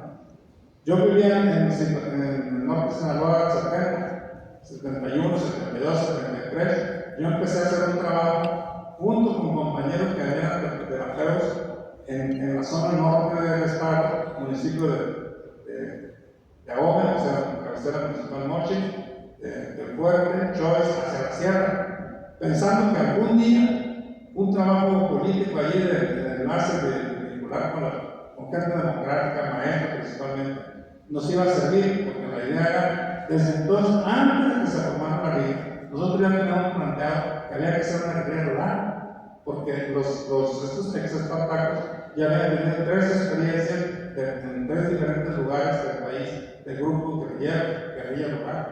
Uno en Durango, en la Huasteca, primero que se querían hacerlo en el sur del estado de Nuevo León, pero cuando se analizan las condiciones geográficas no eran muy favorables, aunque la población que estaba ahí, principalmente los nuevos centros de población, ejidos nuevos, que no resolvieron los problemas del gobierno, ellos fueron los que empezaron a empujar al movimiento espartaquista a radicalizarse y empezar a entrenar para hacer una guerrilla tipo los cuales hicieron. Hablando de los municipios de Pedal, Linares, Radiones, las partes sur del estado. Cuando se analiza la posibilidad de una frente guerrillera en esa zona, se vio que no era posible, no había condiciones. Entonces he decidido buscar otro espacio y se van a la Huasteca. Estoy hablando del 67. Dura como 15 días, dicen, no, aquí no funciona esto, los palamontes se acabaron con la selva, no hay dónde. Y se regresan y se va un grupo a Durán, no sé por qué zona, muy cerca de la capital. Y duraron, en diciembre de ese año se va, diciembre del 7. El 26 de julio del 6-8, con esa fecha emblemática de la Revolución Cubana, deciden subirse otra vez en un tercer intento de hacer una guerrilla rural a la Sierra de Durán. Igual, yo no supe en qué zona, ¿no? Porque yo era los que entrenaba por acá en la Sierra de Durán, María Tamaulipas, pero no los acompañé a eso. Casualmente, yo me los encuentro en los primeros días de octubre del 6-8 en Puerto Vallarta. Se acababan de bajar. ¿Quiénes andaban ahí? Pues andaba Salvador Corral, andaba Jesús Orozco, andaba Medina Flores, andaba el doctor Miguel Ángel Torres Enríquez, andaba más así, de esa gente conocida, ¿no? No sé si los Domínguez, pero no dudo, porque cuando se da la formación de la liga, pues es uno de los representantes de los Macías. Entonces dices, ¿de dónde viene? Pues éramos eso, como dice aquí este chavo que se escribió el prólogo, que es Arturo Iván Aguado Quintanilla, hijo de María Paz Quintanilla, mío solito. Bueno, se identifica con los dos, pues, pero ahí pues me hizo el favor de hacer ese prólogo de iniciativa propia y me parece que quedó excelente, porque esto dice, los ríos subterráneos, eso que nosotros estuvimos haciendo como espectáculo desde el 65, ¿no? Aquí entre paréntesis, el 65 yo di el servicio militar y yo ya tenía en la cabeza la idea de la guerrilla. Entonces yo me iba al cuartel militar a que me enseñaran a manejar las armas. Y los que me entrenaron a mí militarmente fueron los soldados, ¿no? El mayor Gabriel González estaba ahí encargado y mis amigos de ellos. Entonces los sábados me iban todo el día y el domingo en entrenamiento normal. Y me tocó hacerlo con mosquetones, con rifles Mauser, 7 milímetros. Pero además el mayor me enseñaba el manejo de la 45, de la Super, y las granadas como funcionaban, de humos sónicos y todo eso. Entonces cuando llegamos a la liga, que yo soy uno de los que se apunta para hacer instructor militar. Bueno, ya es otra historia que viene. Entonces, todo eso, cuando empezamos bueno, eso se me iba a ver en el libro. Cuando la idea de este libro es que el compañero Chelis, José Luis Alonso Vargas, que fue preso de Chihuahua, se quedó en Cuba, luego regresó y empezó a ver activismo político, estuvo en muchos movimientos. Entonces él empezó a plantear el rescate de la memoria histórica. Cuando menos yo, a él es de los primeros que empecé a escuchar. Nadie quería hablar, nadie nos sentíamos con la fortaleza de hablar y tratar esas cosas, esas tragedias que ocurrieron. Ahí no comparto totalmente lo que dice Alejandrina. Yo a Alejandrina tengo un aspecto especial. Allá recién nacieron, como mujer se me hacía una persona entregada, además de la lucha revolucionaria, entregada en apoyar los pequeños problemas de la gente, de salud, alimento, cómo se sentía, los demás compañeros de guerrilla. Entonces ya me llamaba la atención eso, ¿no? Y el rollo ese de la Comisión Revolucionaria, pues dije, eso va a ser. Entonces yo nunca lo cuestioné. Porque yo así me fui formando también, aunque yo siempre sé un proceso primero de estudio y luego ya de práctica. Entonces, por eso es que yo me senté muy cercano a ella, al negro, que ya está, también, el Blackie, ahí me identificaba mucho porque siendo yo le decía que era su trabajo era chanatero, ¿verdad? O sea, los chavos en el rancho, sus primeras chambas son de echarle agua y recoger las naranjas, las esquinas, ¿no? Ir a recoger los huevitos, llevar a la pasar, pero también era espantar los chanaques. O sea, los chanaques es todo, pero todo negro. Y se dice chanaque, ¿no? Entonces los chamacos que no podían trabajar, agarrar asadón y una pala, iban a los campos y a pedradas y desoperar los fuertes de espantar a los chanacos para que no se comieran el maíz solo, ¿no? Bueno, pues esa era la parte del negro, ¿no? Yo me sentí identificado porque yo 17 años vivía en el campo, ¿no? El rancho. Entonces, había identidad, ¿no? Y entonces, por lo tanto, pues afecto, cariño, apapacho, ¿no? Y además yo veía un grupo ese muy integrado. Aunque estaban solos, después llega el tenis y de vez en cuando pasó, llegué a ver ahí a la Correcha de Voz, al tío y a un hijo más chico de él, que tenía como 6 años. Entonces, llegaba y se veía, ¿no? Entonces yo llegaba y veía al grupo, al núcleo más o menos homogéneo y muy compacto y muy identificado entre sí. Pues yo eso, así como lo veía y como platicamos con el tenis, o el camarada que yo veía, pues que yo lo veía como hermanos, y el tenis dice, yo me sentí en ese periodo, pero pues estábamos solos, como una verdadera familia, como hermanos, nos queríamos, nos protegíamos, nos apoyábamos, no tendremos diferencias, porque entre otras cosas, aquel decía, allá en México está el poder político, pero aquí en la sierra está el balcón político, porque no se cansaba de estar rodeando todo el día y noche, ¿no? Ya paren, ¿no? Bueno, esa era la relación que había con ellos, ¿no? Por eso yo con ellos siento cierto afecto especial, ¿no? Bueno, entonces, cuando Chelis empezó a promover que había que hacer una labor, un trabajo amplio, extenso, de rescate de la memoria histórica, pues yo en principio dudaba de eso. Nosotros nos habíamos replegado, ella y yo, y habíamos estado, digamos, con muy bajo perfil, no platicábamos. Yo sabía que yo haber estado en la estructura del grupo militar, cualquier evento militar, pues me iban a querer involucrar a mí.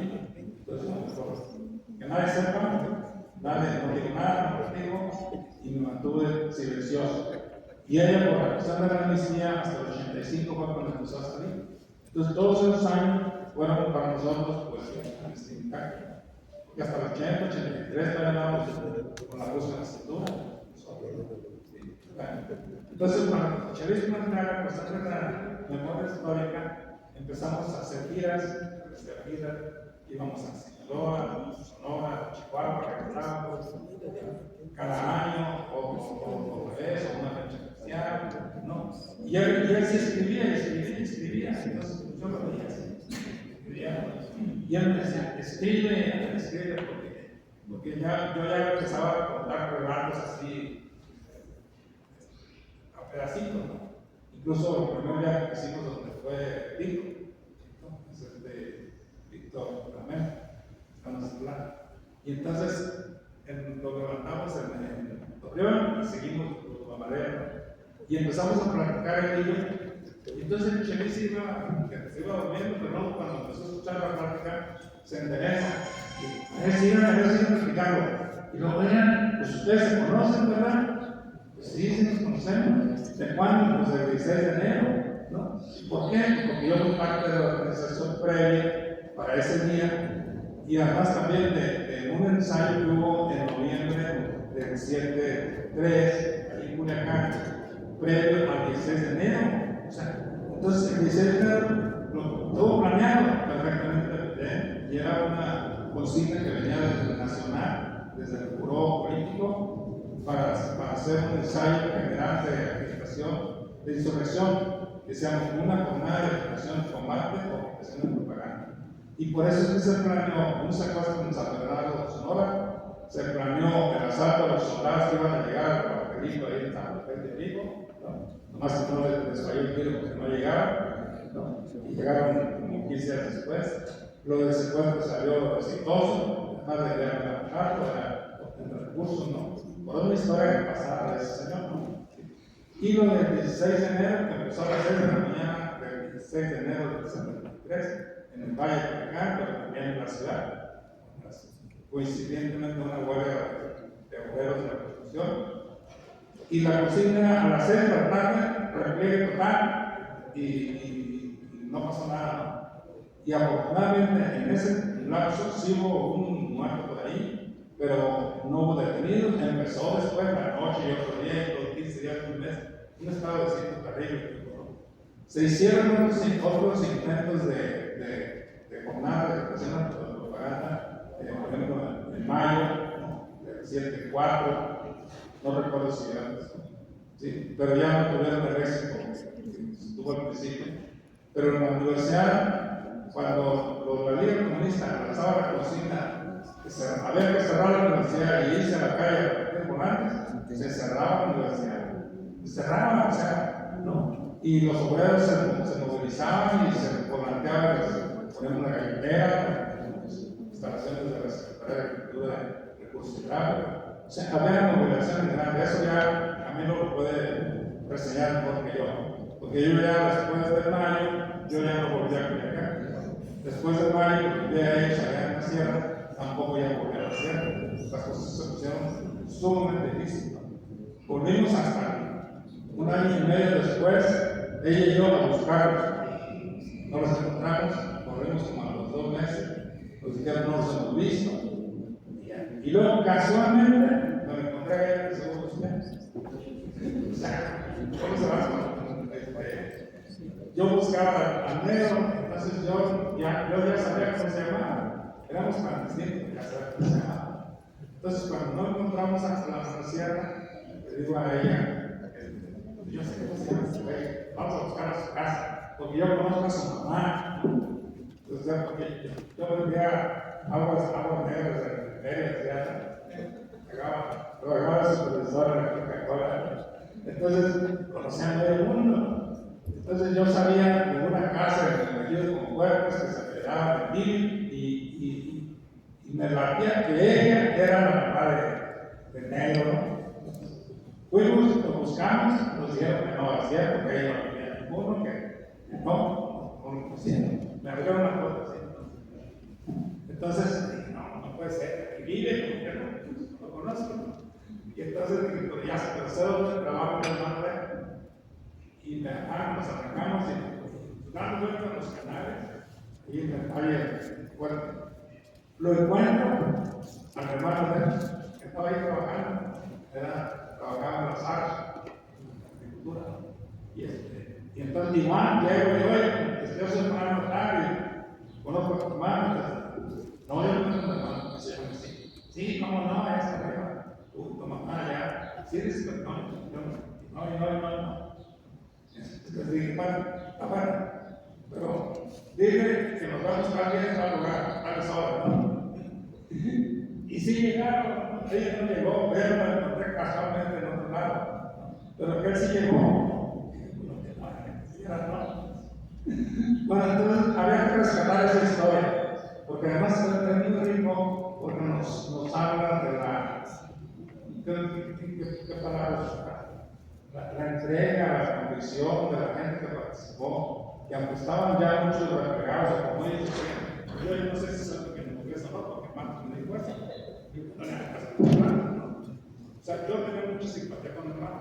O sea, conviví con él, yo tengo otra visión diferente, un tipo muy entregado, que cumplía sus tareas, las cumplía. Era mi trabajo, yo decía, si nos vamos a tal cerro, tal día, tal hora, ahí llego, yo llego. Me pasa lo que me pasa, yo llego. Y eso lo digo. Bueno, entonces ya se hizo un momento en que pues escríbelo. ¿Y cómo voy a escribir? Sí, tú escribes, escribe en braille y después lo afinas.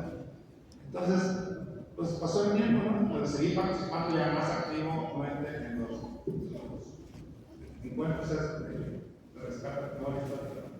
Entonces, cuando no sé ni cómo nos llegó el rollo del seminario de historia, me interesa. Entonces nos venimos también y participamos. Luego hubo en cuarto voto 2 o 3 más seminarios. Pero entonces, a mí también salió la propuesta de otra gente. sabe cómo hacer historias, cómo escribir. Yo como profesional, yo soy licenciado en Ciencias de la Comunicación, con la especialidad en periodismo. Entonces yo ya he escrito revistas y cosas así, comunicados de prensa y todo eso. Pero ya sin ponerme a escribir una historia. Pero le voy a hacer caso a Chelín, que es el emprendo, y le empezó a hacer caso y empecé a escribir. Ya con el ejemplo del taller y con la aceptación de parte de Paco de que se hiciera un taller para saber escribir historia. Entonces yo empecé a escribir. De hecho, la primera exposición oral de ese taller fue la mía. Fue el primero. O sea, yo me empecé a hablar presencialmente. Después ya siguió tipo Zoom, ¿no? Entonces empecé a escribir. Y empecé a escribir la segunda parte de mi libro. La segunda parte. ¿Cuál es? Cuando yo me tocó la libro. Que te llevo a Sonora, que me recibe y todo eso, ¿no? Empiezo a ir a la sierra. Y cuando lo veo el compañero Ernesto Rosso, también tengo mucha consideración.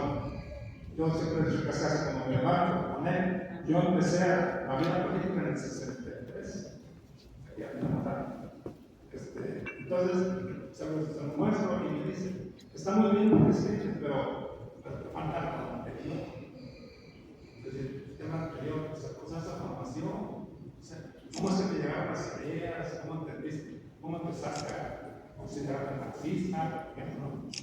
¿Cómo tu familia? Ese saber historia un poquito de mi familia, ¿no? Y entonces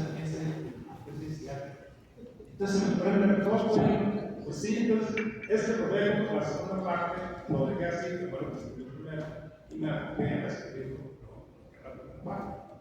Y se me ocurre decir, bueno, con todo el rollo de la técnica del periodista, ¿no? Del cronista, de decir un gancho para que la gente empiece a leer y siga. Entonces me ocurrió contar un cuento ese de que a mí no me trajo la cigüeña.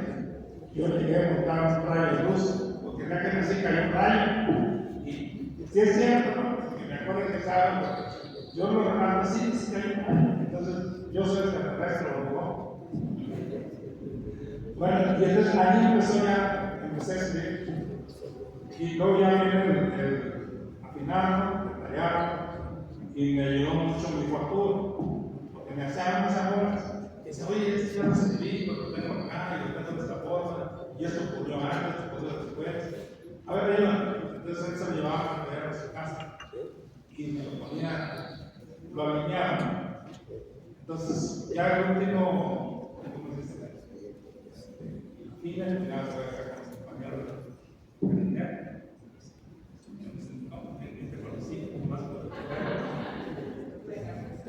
Así es como sale el libro. Y me basé, se vuelve un principio fundamental. Digo, hay que decir la verdad. La verdad dicha con toda verdad es revolucionaria. No podemos dar margen ni tantito a algo que no sucedió, o que no ocurrió, o que yo por acomodarme o a modo a hacer mi historia. No, yo voy a escribir esto. Ustedes son un gran rompecabezas. Cada quien tiene un pedacito, mi historia, y lo vamos a hablar entre todos. Y eso es hasta ahí. Gracias.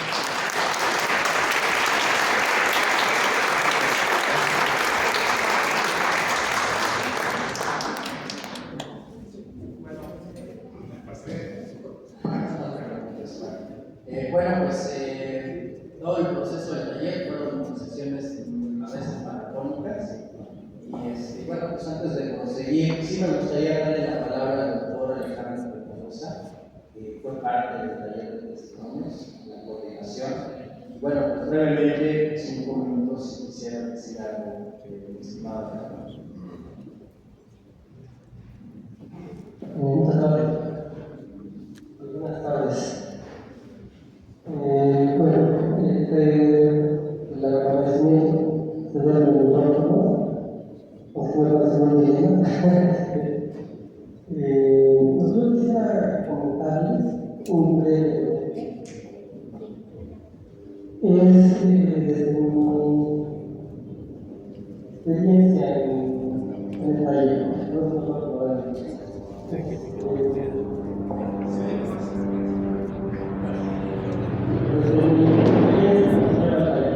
y lo que yo percibo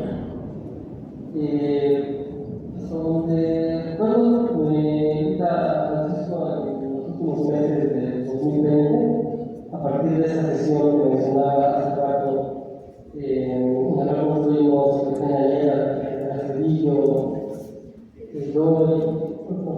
además, son escuelas graduales, y a partir de ahí empiezo a participar en el seminario.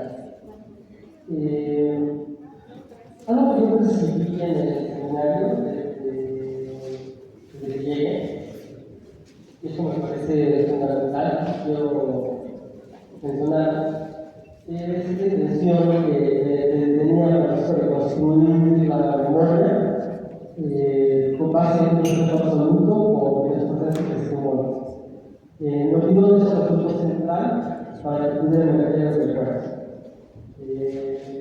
Por otra parte, lo que yo veo ahí, algo que percibo es que el seminario mostraba una gran riqueza en fuerzas aéreas. En primer lugar, esta posibilidad de congregar a compañeros de diversas organizaciones que ven ubicados en distintos momentos. Esto en sí mismo ya es un aporte histórico sumamente valioso y es algo inédito. Desde luego no es el único aporte, el único valor del taller. Creo que todo lo que fundamental en ese sentido era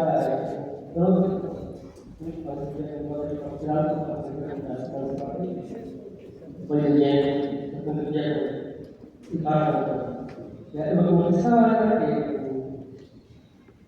en sí mismo el hecho de que juntar a compañeros de estas organizaciones ya era algo inédito y de un valor muy grande. Pero también había otra cuestión ahí que para mí es importante, y era que estos compañeros que habían logrado construir podían exponer su testimonio después de más de 50 años de crecimiento. Esa es una de las grandes virtudes del taller. Es decir, la posibilidad de construir los testimonios de una historia que se ha caracterizado por ser invisibilizada y cuando se le miraba, la oportunidad era para ser demostrada. Entonces creo que ese esfuerzo de que el testimonio primero tuviera un lugar, después un lugar no identificado, era simplemente maravilloso y importante a la vez. Y bueno, ya para tratar de empezar eso concluir, es una reflexión amablemente, es precisamente parte de esa labor, de ese esfuerzo que se expone desde el taller, que cristaliza esos dos libros que se presentan ahora, ¿no? Los cuales son los resultados del trabajo serio y dedicado de Alejandrina y Juan, indiscutiblemente.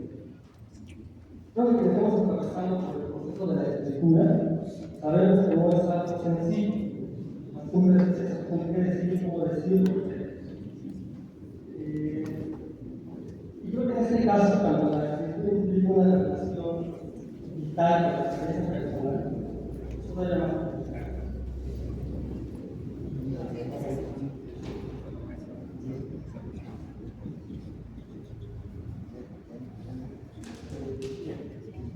Cuando esa escritura se vincula con la experiencia vital, es más complicado poder realizar este ejercicio de plasmar lo que se vive. Esa dificultad está relacionada con la subjetividad, ¿no? Y por esa dificultad no ha sido un impedimento para que hoy estemos aquí y para que estos libros existan. Y con ellos existe el recuerdo y la voz que les están intentando transformar esta sociedad.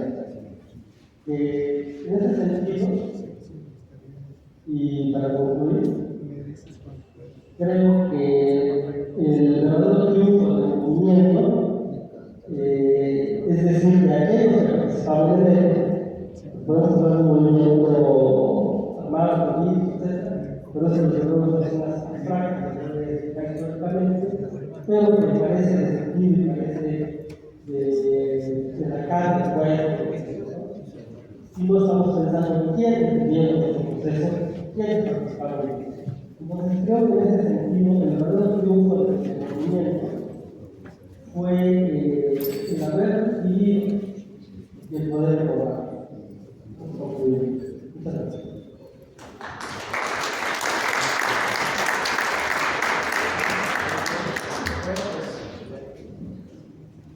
Bueno, pues estamos ya terminando. Nada más quiero dar algunos comentarios. Amir García dice: multiplicidad de involucrados y no bien involucradas. Es que como que no entendió el título del libro de Valentina, que dice guerrilleros y guerrilleras. Se trata del testimonio de la compañera de Benjamín y le ayudó el compañero de Benjamín Pérez Aragón. Entonces, bueno, tienen el dato del porcentaje de varones y mujeres en el movimiento. Esa es una pregunta. Y otra pregunta es, antes de escribir los libros, ¿se escucharon los testimonios de otras personas que fueron guerrilleros? Y bueno, pues son esas dos preguntas que me dieron. Y bueno, pues si antes de que yo conteste, alguien más aquí tiene una pregunta.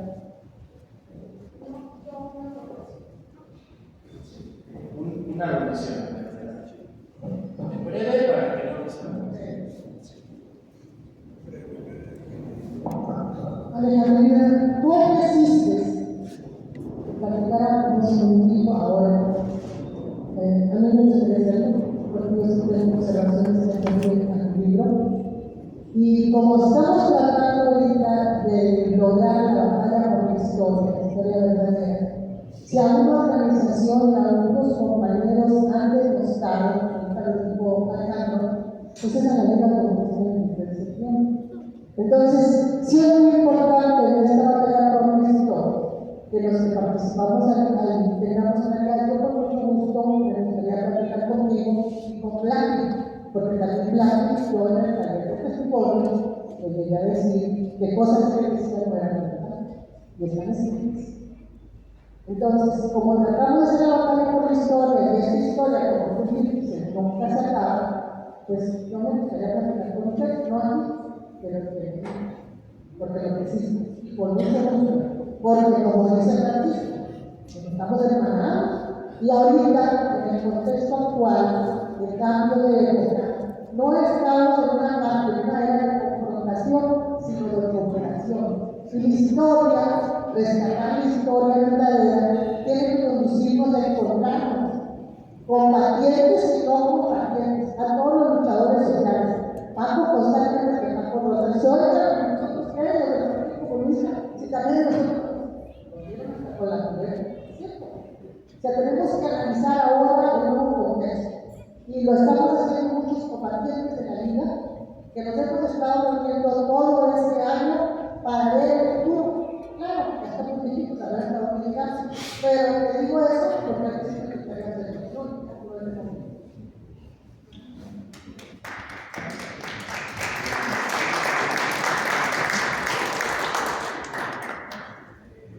Sí, brevemente, Paco. No hay estamos en nuestra programación. No, en realidad es una llamada a la atención muy fraternal. De hecho, más o menos cuentas estamos alrededor de los 20, estamos por arriba de los 60 kilómetros. Poca juventud. Y en este proceso de reflexión, en este proceso de reencuentro, pues hay una gran ausencia de las nuevas generaciones y hay una terrible tergiversación de la votación de San Rocín en general. Yo creo que un reto que tenemos que asumir, pues, más de 60 años más, pues, es recuperar ese tiempo, porque como lo he dicho aquí en el circular de Moreno, no tenemos tiempo ni político ni biológico.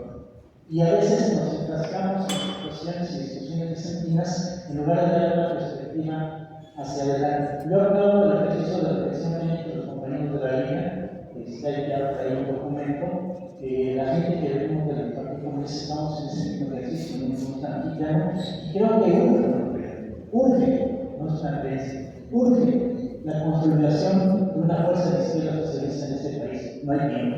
Gracias.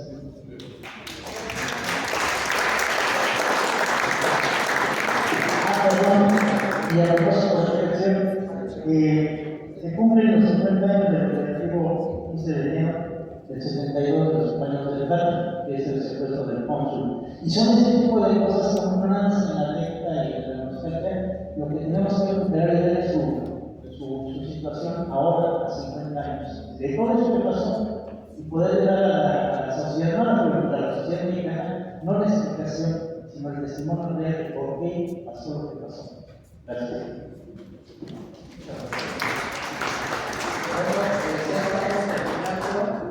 Nada más brevemente, la compañera de Cantina me pidió que lo precisara.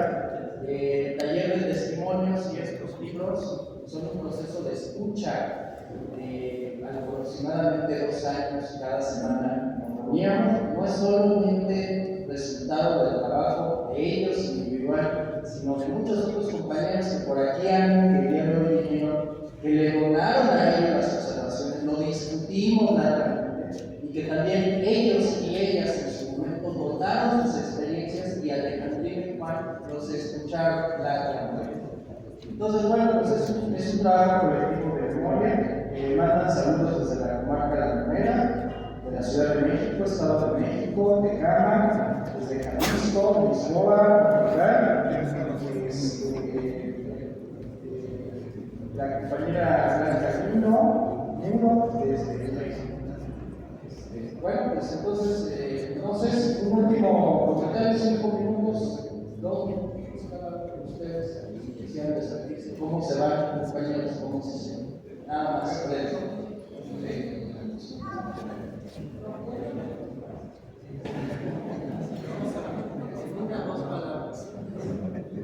Les agradezco mucho, me siento honrado. Si la gente, bueno, va a saber mi vida, ¿no? Porque de carpintero, obrero, agrícola, becario, etcétera, etcétera, un escenario así como este, entonces, yo soy capacidad me siento honrado, me siento a veces acogida. Gracias. Yo pienso que no se ha terminado, que tenemos que seguir, como dice María La Paz, o sea, reiniciar pues un diálogo entre nosotros, ¿verdad? Porque creo que no nomás este punto que yo planteé, sino hay muchos puntos que no han sido pues, analizados con más detenimiento. Entonces, yo creo que tenemos que seguir haciendo este análisis y yo me voy muy contenta porque, sobre todo, porque ustedes me brindaron su atención y espero que lean el libro, que me den sus comentarios. Eso es lo que espero. La última y llegamos negro, adelante viene el compañero. Es parte de estas historias, tanto con Juan, con Alejandro, es un compañero muy querido. Adelante negro.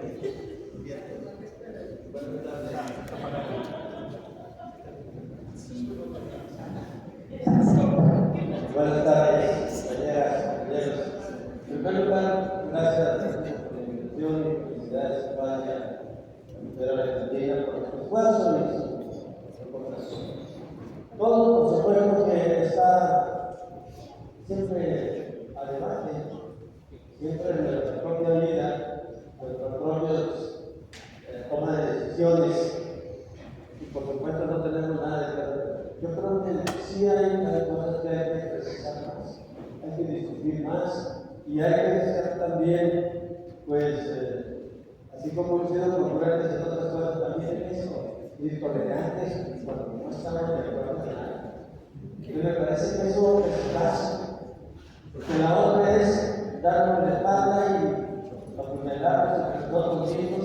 Eso es muy fácil, pero no ayuda.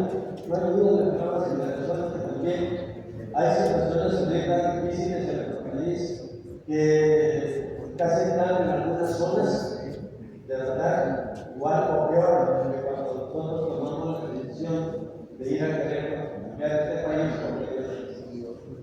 cometimos muchos errores, pero yo creo que no hay nada de que juicio, por supuesto. Hay que hacer muchas cosas más todavía para reforzar los hábitos.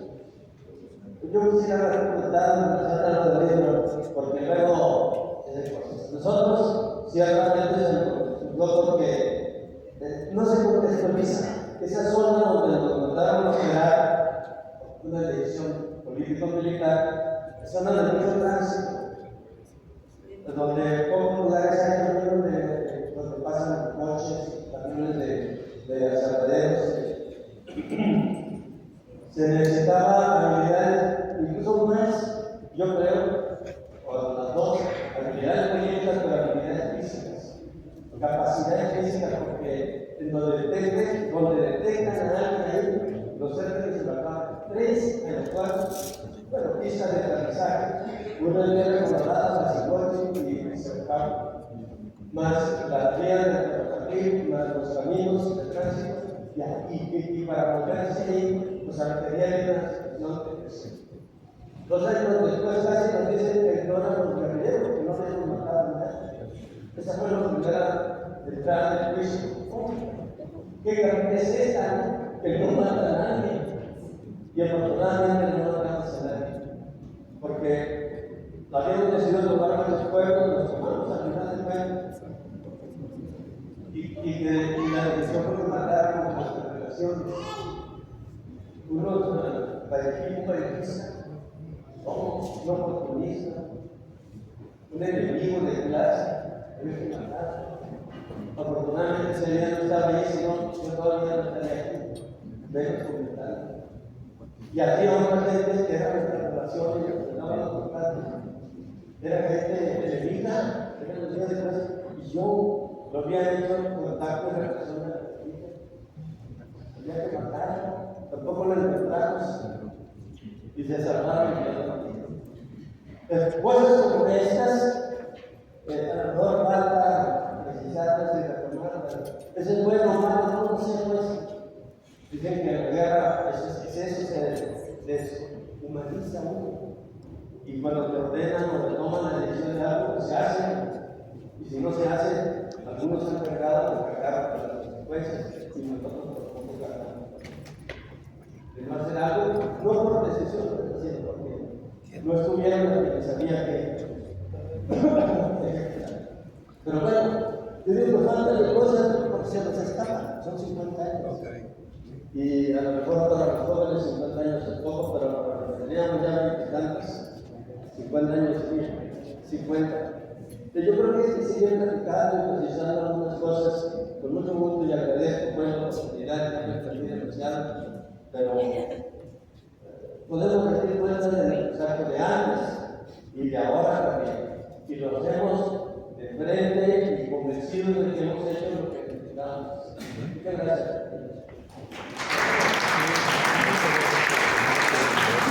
Quiero decirles que mi libro se cierra con una frase que escribe precisamente de porque esto es verídico. Pues en una ocasión estábamos en una guerrilla y el hermano le pregunta al negro: oye, negro, si dentro de 50 años alguien te preguntara qué opinas de lo que fue la Liga Comunista de 23 de septiembre, ¿qué dirías? Y el negro ejemplo, dice, yo lo definiría como una organización burguesa que pretendió eliminar el proletariado mexicano. Entonces a mí se me quedó muy grabada esa frase y mi libro lo cierro con eso. Si se fijan, me pareció que era pues una definición muy buena.